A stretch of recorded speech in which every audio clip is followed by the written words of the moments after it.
الحمد للہ وکفا وسلام علی عبادہ الذین اصطفى اما بعد اللہم صلی علی محمد وعلی آل محمد کما صلیت علی ابراہیم وعلی آل ابراہیم انک حمید مجید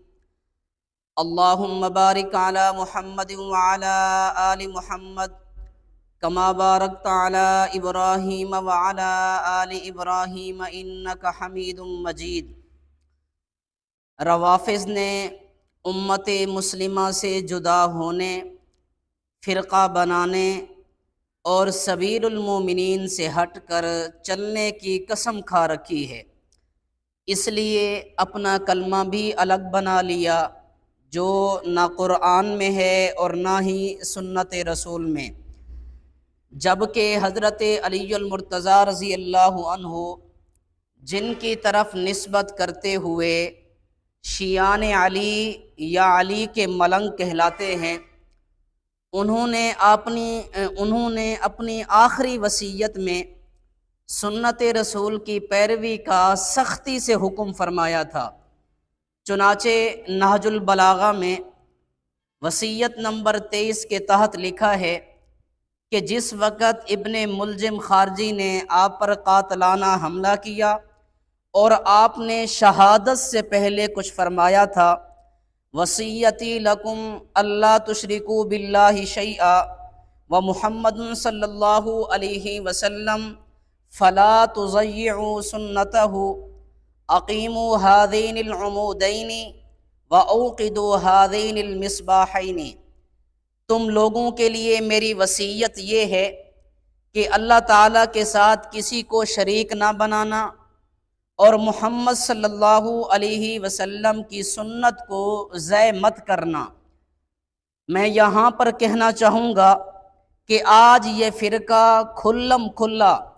ان دونوں وصیتوں کا مذاق اڑا رہا ہے، تو حضرت علی فرماتے ہیں کہ ان دونوں ستونوں کو قائم کیے رہنا اور ان دونوں چراغوں کو روشن رکھنا۔ افسوس یہ فرقہ ان دونوں ستونوں کو ڈھا چکا ہے اور ان چراغوں کو بجھا چکا ہے۔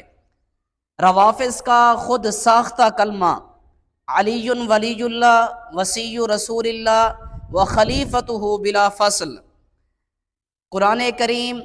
سنت رسول، حتیٰ کہ ائمہ اہل بیت کی زندگیوں میں بھی نہیں ملتا، اس لیے یہ لوگ خود بدلتے نہیں، قرآن کو بدل دیتے ہیں کا مصداق بن کر قرآن شریف کے ترجمہ میں خیانت کر کے اپنا خود ساختہ کلمہ ثابت کرنے کی کوشش کرتے ہیں۔ آیت مبارکہ کے ترجمہ میں خیانت ملاحظہ فرمائیں، انما ولیکم اللہ ورسولہ والذین آمنوا الذین یقیمون الصلاۃ ویؤتون الزکاۃ وہم راکعون۔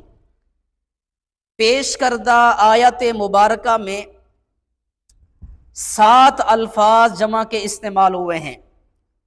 اس آیت مبارکہ میں 7 الفاظ جمع کے استعمال ہوئے ہیں جن کا ترجمہ ایک سے زیادہ ہوتا ہے۔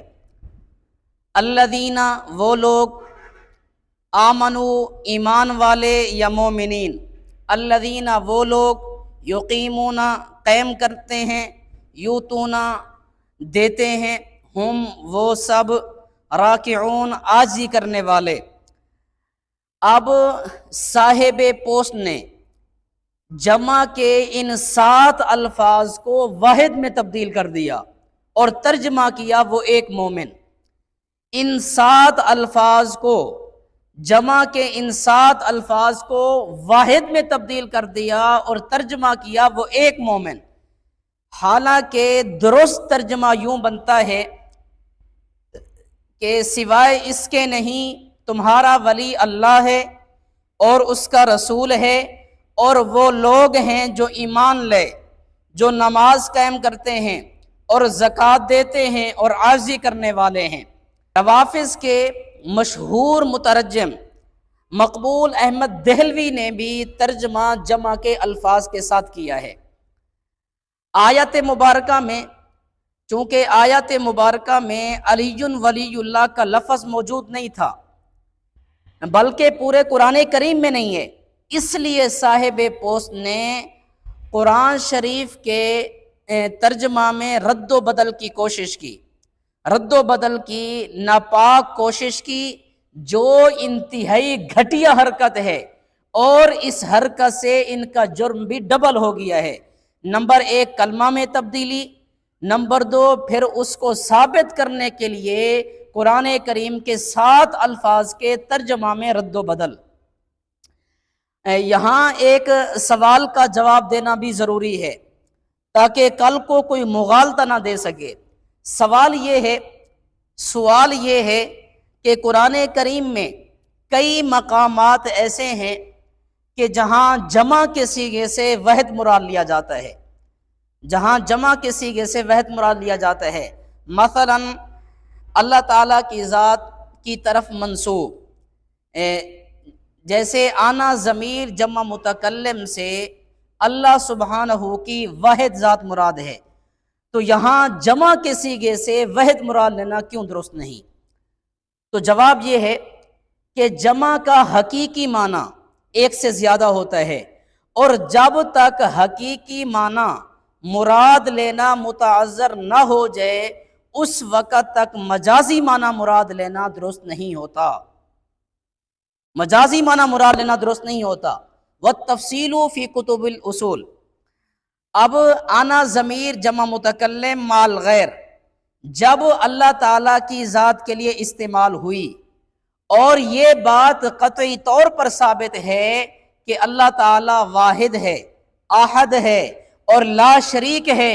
وہ اکیلا ہے، یکتا ہے، متفرد ہے، تو یہاں حقیقی معنی مراد لینا متعذر ہو گیا، اس لیے جمع کے صیغے سے وحد مراد لیا گیا، جبکہ پیش کردہ آیت مبارکہ میں تمام مومنین کو مراد لینا جو کہ حقیقی معنی ہے کوئی تعذر اور مشکل نہیں ہے۔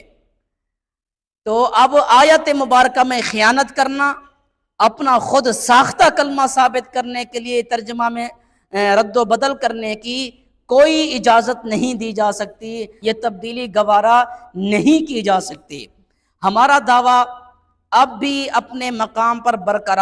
برقرار ہے کہ جس طرح قرآن کریم میں لا الہ الا اللہ موجود ہے، محمد الرسول اللہ موجود ہے، اسی طرح علی ولی اللہ قرآن شریف میں ہرگز موجود نہیں ہے۔ ثبوت پیش کرنے والے کو منہ مانگا انعام دیا جائے گا انشاءاللہ عز و جل۔ اللہ تعالی ہم سب کا حامی و ناصر ہو۔ وآخر دعوانا الحمدللہ رب العالمین۔